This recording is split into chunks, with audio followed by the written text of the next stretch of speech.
Let's turn to events in California, and firefighters in Los Angeles are bracing themselves for a fresh wave of wildfires that have been raging for more than a week. Look, Los Angeles has burned before, 1970s, 1990s, and throughout the 2000s. Each time the city stood against the flames, rebuilt, and moved forward. But this time, something was different.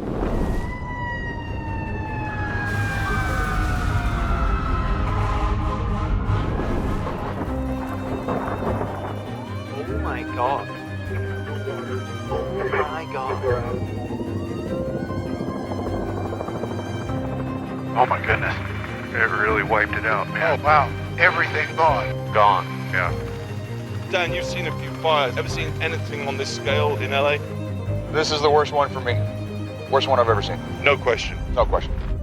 Almost 16,000 structures burned to the ground, costing roughly $275 billion. The fire went on for weeks, but the water ran out right in the beginning. Reservoirs emptied out, hydrants went dry, and there just weren't enough firefighting resources. That begs the question, who's ultimately to blame? The city planning the infrastructure improperly, or is it just a natural disaster that you couldn't plan for? Hi, I'm Mohsen Khan, an engineer here in New York City, and today we'll go in depth into the LA fires. From this to this, so much was lost. It's heartbreaking, and it's easy to want a simple answer. Was it the government's fault, or is it just a natural disaster? And disasters like this aren't just random events. Fires like these are a consequence, a direct result of how well a city prepares, its planning, its infrastructure, and its ability to respond. And for LA, the outcome showed all the existing weaknesses at once. The thing is, fires this intense don't just happen naturally. Something else was at play, something that made this a full-blown disaster. As a fire boss once told me, when the wind is 10 miles an hour, I'm a firefighter. When it's 30 miles an hour, I'm an observer. That's the power of 60-mile-per-hour winds. You can see how those winds were such a nightmare for Los Angeles. LA is used to strong winds. They come and go, and the city deals with them, but this time the intensity of both the winds and the drought together was unprecedented. Let's walk through the timeline briefly. Early on January 7th, right around here, the first small fire started near the Hollywood Hills. Reports say firefighters got that one under control pretty quickly. But, and this is key, the winds were already gusting up to 60 miles per hour and no sign of slowing down. So just 20 minutes later, over here in the Pacific Palisades, another fire was reported. What we have is a 200-acre, fast, wind-driven fire in Pacific Palisades.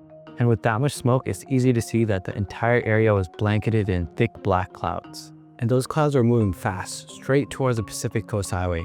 This quickly became a crisis situation. Suddenly, the fire department's main focus wasn't just putting out the fires, it was getting people out, evacuating them towards Santa Monica away from the danger. You might think that was the worst of it, but actually over the next few hours, the fire exploded, spreading across tens of miles. And before they could even secure those initial areas, firefighters were suddenly battling multiple blazes. Here, here, here, and here, all at once. This was already a desperate situation, and then the worst case scenario, no water. This hydrant has no water in it. What is going on with the water situation? We have had some issues with water. If you stick enough straws into a glass of water, it's going to empty faster. Fire hydrants and fire trucks were all dry. That's when this aircraft, the CL-415, came in. It was a lifesaver, diving in repeatedly, refilling its tanks, and continuing the fight when everything else had failed. It highlights a crucial point. LA knew the risk of wildfires, and they had been warning. So was this a natural disaster that couldn't be helped, or was it a breakdown in the city's infrastructure and planning? If you look at this map, you'll see Los Angeles isn't naturally built to support itself. Mountains surround it, it's high above the sea level, and its main water sources are far away. So unlike cities that can tap into nearby lakes or groundwater, LA is completely dependent on bringing water in from the outside, mainly from the Colorado River Aqueduct and the California Aqueduct, as well as the Los Angeles Aqueduct. Under normal conditions, this system works perfectly fine. Water is pumped, stored in reservoirs, and distributed as needed.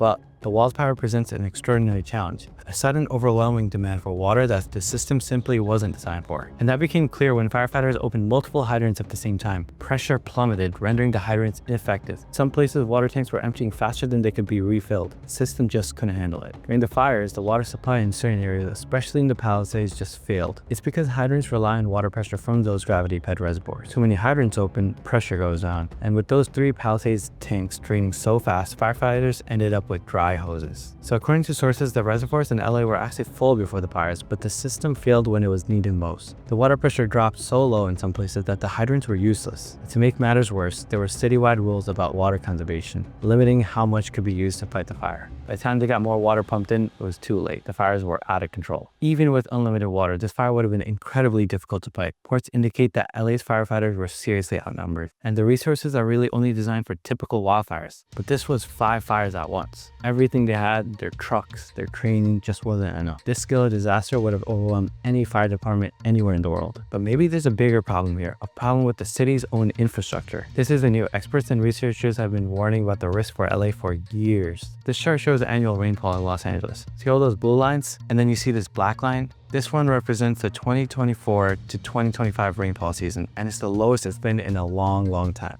Basically, LA was going through its driest period since the 1940s. That meant all that grass and brush was incredibly dry, like a tinderbox. And unfortunately, that's exactly the situation when the fires hit Los Angeles. After that record-breaking drought and the increased fire risks, it's tempting to just focus on the city's infrastructure or the immediate firefighting efforts. But we need to take a step back and look at the bigger picture. It's important to think about how whether the past decisions and the long-term trends played a role in this disaster. It's not like this was a surprise. There have been tons of studies over the years pointing out LA's fire vulnerability and saying, hey, we need to do more to prevent this. There were plans for infrastructure upgrades and stricter building codes, things that would have made LA more resilient, but those plans kept getting delayed. Budget problems and political decisions often meant that preventative measures got pushed back or weren't considered important enough. This wildfire wasn't simply a natural disaster, it was a perfect storm of multiple factors: overloaded firefighters, vulnerable infrastructure, and not being prepared enough. The whole situation shows the impact of long-term planning, or frankly, not enough of it. It's not just about the fires themselves, it's about the systemic choices that made LA vulnerable. We need to look beyond the immediate response to see the big picture. Let's talk about insurance, for example. California had these rules meant to protect homeowners, but they actually ended up increasing the overall fire risk. By stopping insurance companies from charging more in high-risk areas, they accidentally encouraged people to build in places that were more likely to burn. This led to insurance companies pulling out of those areas, putting more pressure on the state's FAIR plan. Basically, the insurance you get when nobody else will cover you. So you had homeowners who might not have realized how risky their property was because the insurance was artificially cheap, and they built in more dangerous zones, which made the financial risk even bigger when a major fire hit. And it wasn't just about the water shortage during the fire, it's also about the water management policy beforehand. These rules, kind of like use it or lose it, actually discourage saving water and distributing it efficiently. And then the plan to build new water infrastructure,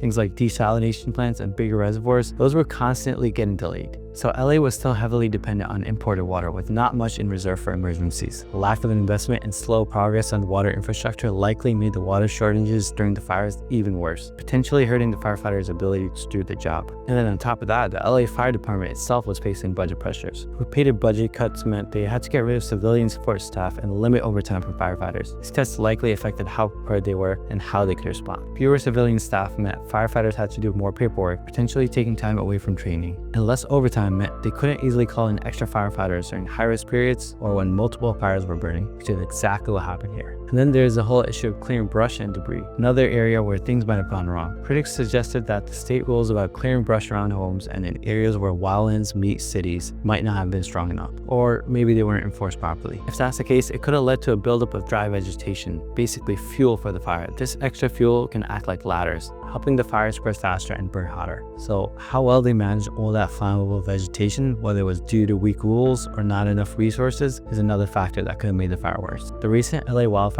really show how important city planning and land use are when it comes to fire risk. More and more houses have been built in those areas where the city meets the wilderness, what they call the Wildland Urban Interface, or WUI. That expansion has made the city more vulnerable to wildfires, and part of the reason for that expansion might be zoning rules that actually encourage building in those high-risk zones. After the fires, it's clear that LA needs a solid plan for dealing with wildfires. That plan should involve the community working together to reduce, making sure new homes are built with fire-resistant materials is a big one. And it's also about choosing building sites carefully and using building techniques that can help structures survive a fire. Because of all the damage from the wildfires, Governor Gavin Newsom is taking action to improve fire preparedness. Signed an executive order to speed up the process of making homeowners clear brush and other flammable material within 5 feet of their homes. This rule was actually proposed back in 2020, but it got delayed. Now it looks like it'll finally be in place by the end of the year. The fires also highlighted the need for better interagency coordination. Disaster response and recovery depend on different government agencies working together seamlessly. Even with over 7,500 personnel responding to the fires, there were challenges with interagency coordination. Federal agencies like the EPA and FEMA were involved, but reports indicate there were communication problems and overlapping responsibilities that slowed down the response. So it's really important to have clear, strong plans for how different government agencies will work together during crisis. That's how you make things run smoothly, avoiding doing the same thing twice and making sure resources get to where they're needed. Because of these issues, the LA County Planning Department is working on a new community wildfire protection ordinance. This new rule is designed to update existing regulations and make wildfire protection standards stronger for new buildings, especially in high-risk fire zones. The ordinance includes things like improving evacuation routes and upgrades to public safety infrastructure.